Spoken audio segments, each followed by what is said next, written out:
May isang single mom ang naghahanap ng mapapangasawa. Isang araw, nag-post siya sa Facebook para doon maghanap. Looking for, lalaking mapapangasawa. Yung di ako iiwan, di ako sasaktan, at yung may mahaba sanang alaga. Hihi, pabirong saad ng babae sa post. Kinabukasan, may nag-doorbell sa bahay ng babae. Pagbukas niya ng pinto ay may nakita siyang lalaking walang kamay, walang paa, at nakasakay sa wheelchair. Tinanong niya ito, "Magandang araw ho. Ano po sadya niyo?" Sumagot naman ang lalaki ng, "Nabasa ko yung post mo sa Facebook na naghahanap ka ng mapapangasawa.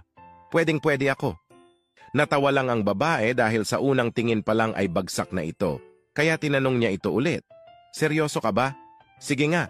Meron ka ba ng mga hinahanap ko sa lalaki? Di mo ba ako sasaktan?"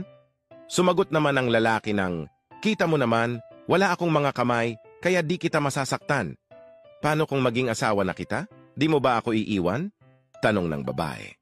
Sumagot ang lalaki ng, "Wala akong mga paa, kaya di ako aalis sa tabi mo. Lagi lang tayong magkakasama." "Magaling," sambit ng babae. Mahabang ano?